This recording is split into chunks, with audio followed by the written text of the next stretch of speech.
हमारे नेता तेजस्वी जी और राष्ट्रीय जनता दल समेत तमाम इंडिया गठबंधन के लोग लगातार कई वर्षों से चुनाव आयोग से आग्रह करते आ रहे थे कि बैलेट पेपर के माध्यम से भारत में चुनाव, चूँकि मशीन के युग में ईवीएम पर भरोसा करने लायक नहीं है। अभी एक छोटा सा प्रमाण हम आपको दे रहे हैं भभुआ विधानसभा का।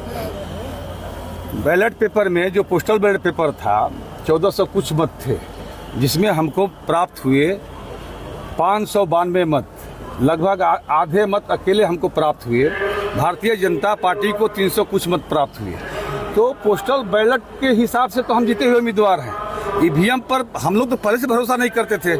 हमारी बात, हमारे नेताओं की बात चुनाव आयोग नहीं मान रहा है, तो हम आशंका पहले भी जाहिर कर रहे थे और अब भी जाहिर करते हैं कि बड़े पैमाने पर ईवीएम के साथ कहीं न कहीं छेड़छाड़ हुआ है। और पूरे बिहार का, भभुआ कैमूर जिला समेत पूरे बिहार का जो चुनाव परिणाम आ रहे हैं, निश्चित रूप में वह विश्वास के लायक नहीं है। फिर भी हम आग्रह करना चाहेंगे, फिर से दोबारा अपनी बातों को दोहराना चाहेंगे कि देश, भारत के अंदर, चूंकि भारत लोकतंत्र का सबसे विश्व के अंदर मजबूत देश है और लोकतंत्र मजबूत रहे विश्व पटल पर, इसलिए भारत के अंदर ईवीएम को हटाकर बैलेट पेपर से चुनाव हो, ताकि आम जनमानस में पारदर्शिता बने रहे। जो लोग मतदान करते हैं अपने आप को छले हुए महसूस करते हैं। लोगों के बीच में मीडिया के हमारे साथियों ने सर्वे किया था विभिन्न क्षेत्रों को, मैं नहीं कर रहा सिर्फ भभुआ विधानसभा का, विभिन्न क्षेत्रों का सर्वे मीडिया के साथियों ने किया था।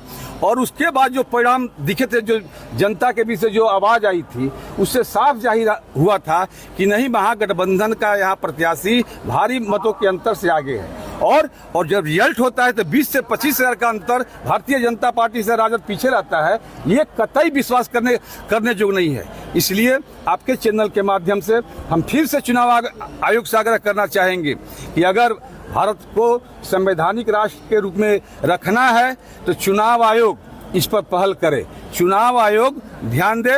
और आने वाले समय में जब भारत के लोगों की मांग है, भारत के तमाम राजनीतिक दल की मांग है भारतीय जनता पार्टी को छोड़कर, उसके बाद ही चुनाव आयोग को ईवीएम से भी चुनाव कराने के पीछे क्या मंशा है, ये हम लोग के समझ से परे है। जो भी लोग जीते हैं शुभकामना है, लेकिन हम समझते हैं कि लोकतंत्र धीरे धीरे भारत में समाप्त